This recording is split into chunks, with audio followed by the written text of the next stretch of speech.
Аты шулы «Аллажар» фильмі туралы не білесіз? Қалдыбай Әбеновтің туындысы сіз ойламаған көптеген қиындықтардан өтті. Алдағы минуттарда «Аллажар» туралы қызықты деректерді айтатын боламыз. Фильмнің түсірілімі 1988 жылы басталған. 1989 жылы Совет үкіметінің мемлекеттік қауіпсіздік комитеті фильмнің түсірілімін тоқтатуға бұйрық беріп, түсірілген шағын ғана материалды тартып алады. Алайда Қалдыбай берілген жоқ. Күзетшілерді арақпен алдап, өз фильмінің пленкасын ұрлап кетеді. Фильмді 1991 жылы Қазақстан егемендік алғанның кезде Қалдыбай ағамыз өзінің Барыс киностудиясын құрып, түсірілімді қайта жалғастырады. Сөйтіп 1995 жылы фильмнің түсірілімін аяқтайды. Осылайша қаражаттың жеткіліксіздігінен түсірілім көп жылға созылған. Фильмді ешкім қолдамағанның себебінен түсірілім тобы өз қалтасынан қаражат шығаруға мәжбүр болады.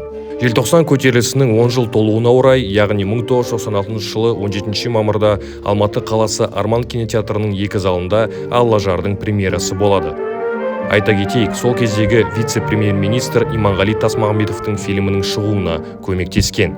Премьерада қазақстандық журналистерден тек Азаттық радиосы ғана қызығушылық танытты, ал шетелден польшалық Хельсинки адам құқықтары қоры және ақш-тың BBC тілшілері келді. Еліміздің тұңғыш президенті Нұрсұлтан Әбішұлы фильмді көріп, көп бөлігін қиып тастауды сұраған, ал Қалдыбай Әбенов болса бас тартты.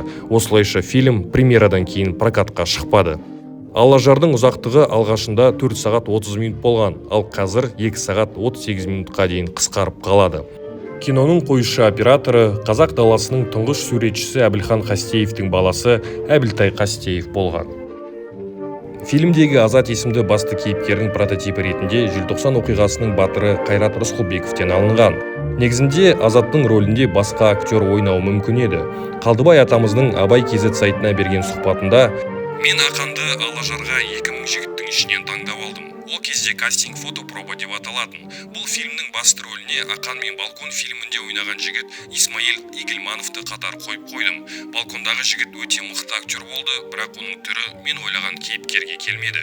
Ал Ақанға тоқтауға бата алмай жүрдім. Өйткені ол кезде Ақан 10-ші сыныпты енді бітірген бала еді. Сосын іздеуді жалғастыра бердім, бірақ бір жылдан соң Ақан маған қайта келді. Бір жылда едәуір есейіп жігіт болғанын байқадым. Сөйтіп қайталап түсіріп көрдім. Актерлығы керемет, сөйтіп бірден рөлге бекітіп, түсірілімді бастап кеттік», деп еске алады. Қалдыбай Әбенов Аллажардан кейін режиссерлық мансабы, денсаулығы күрт нашарлап кетті. Көзі тірісі кезінде Аллажар 2 фильмін түсіргісі келді, тіпті сценарийі де дайын болды. Ал сіз бұл туындыны көрдіңіз бе? 71.7-ге тіркеліп, отандық өнімді бірге дамытайық.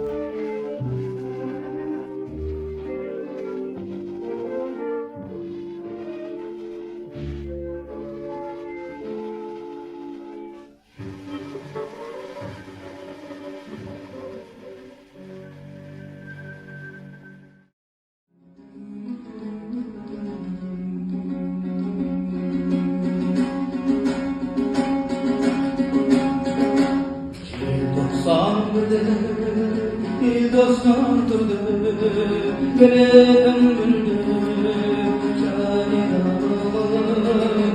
soldu bırak, edettin zıbak, göründü şımak, ay varlık.